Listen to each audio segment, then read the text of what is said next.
नमस्कार दोस्तों, स्वागत है आपका न्यूज वाला पर। और हम आज मूंछ के दांव पर बात करेंगे विदेशी मीडिया से, जो दावे तो बड़े बड़े करते हैं, लेकिन अगर उनमें ईमानदारी है, ऑनेस्टी है, लॉयल्टी है, तो हमारे सवाल का जवाब। और अगर ग्लोबल पॉलिटिक्स पर आज की तारीख में हम ये कहते हैं कि हम ग्लोबल वॉल्केनो पर हैं, तो उसके लिए जिम्मेदार कौन?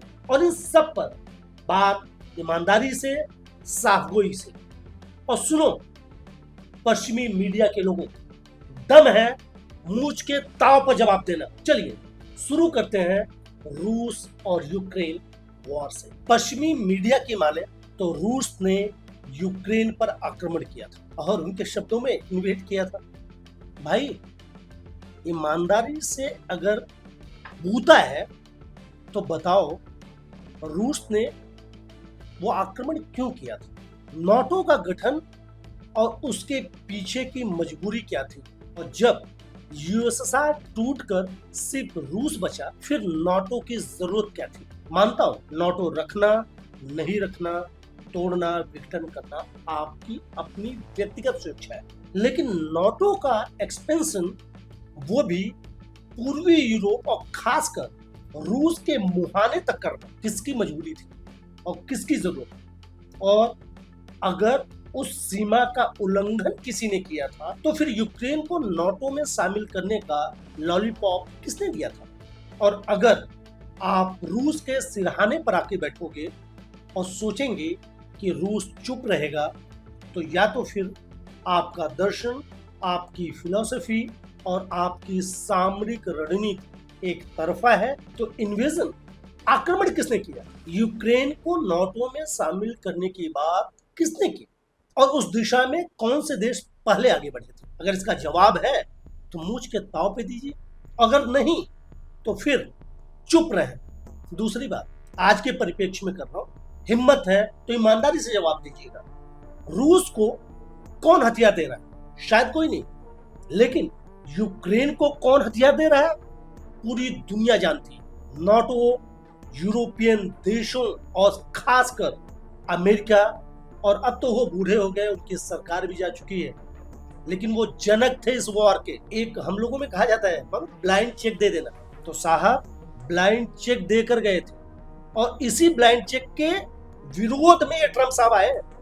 इनकी पैदाइश ब्लाइंड चेक के विरोध में हुई थी। और what he is doing now? Check नहीं दिया, लेकिन नीतियों से भटके नहीं। जानते हैं क्यों? यूरोप और अमेरिका आज से नहीं, मॉडर्न हिस्ट्री का जब ईरा शुरू हुआ था, तब से दादागिरी करते आ रहे। और ये लड़ाई नस्ल भेद की है। उनको तकलीफ इस बात की नहीं है रसिया क्यों लड़ रहा है, क्योंकि वो भी गोरे हैं। उनकी लड़ाई ये है कि अरे भारत हमारी बात नहीं सुन रहा है। मेरे दो तीन आप यूरोपियन मीडिया के तथाकथित, आपको पत्रकार तो मैं मानता ही नहीं, आप सारे नल्ले हो, दल्ले हो। आप वो लोग हो जो एसी होटलों में रहकर, एसी रूम में और एसी स्टूडियो में बात करते हो। जमीन पे उतरो। पूरी यूरोपियन कंट्रीज की औकात नहीं है कि वो रूस से लड़ ले, और आप हमारे नहीं, आप अमेरिका के गुलाम। और आपकी औकात ये है कि जिस साउथ इंडियन एशियन कंट्रीज को, डेवलपिंग कंट्रीज को आप गुलाम बनाए रखना चाहते हो, उसके बिना एक दिन आप सरवाइव नहीं कर सकते। और आपने एक लेफ्ट डायस्पोरा तैयार कर रखा है, जो हमेशा पूरी दुनिया को यह डर दिखाता है कि यूरोप और अमेरिका के बिना ये दुनिया जिंदा नहीं रह सकती। तो दुनिया बदल चुकी है। हम तब भी नालंदा के छात्र थे और आज भी हम नालंदा के छात्र हैं। गुलामी की बेड़ियों को तोड़ने के बाद हम सिर्फ यहां से आजाद नहीं हुए, हम अब यहां से आजाद हुए। अल जजीरा वालों, बीबीसी वालों, सीएनएन वालों, जवाब देना।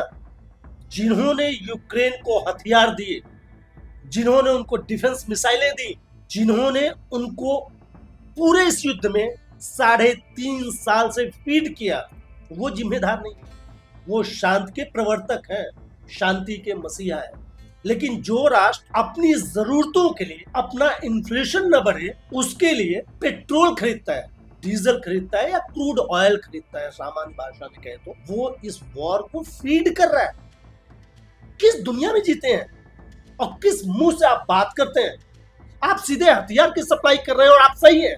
हम सिर्फ क्रूड ऑयल ले रहे हैं और हम गलत हैं। और सबसे खास बात, इसी क्रूड ऑयल के लिए आपके पूर्ववर्ती राष्ट्रपति और वर्तमान राष्ट्रपति भी सहमत थे। अपने गिरेबान में झांको कि अगर भारत और चीन ने रूस से क्रूड ऑयल नहीं लिया तो प्रति बैरल क्रूड ऑयल की कीमत $200 तक जाती। और हम तो ना 6.4 से 7% की जीडीपी वाले देश हैं। आपकी स्थिति नहीं है कि आप 6 महीने तक सप्लाई चेन को बर्दाश्त कर सको। किससे लड़ रहे हो? भूल जाइए वो दौर जब आप जो कहते थे पूरी दुनिया के लिए वो डिक्शनरी होती थी। अब आप जमीनी हकीकत पर आकर ईमानदारी से बराबरी की बात करें। दूसरे चरण में हम बात करेंगे ईरान, इजराइल और गाजा युद्ध की, और उस पर भी इन्हीं यूरोपियन कंट्रीज और अमेरिका के सिंडिकेट और नेक्सस की। और वहां भी हमारे कुछ मूंछ के थाव पे कड़े सवाल हैं। दम है तो ईमानदारी से जवाब देना।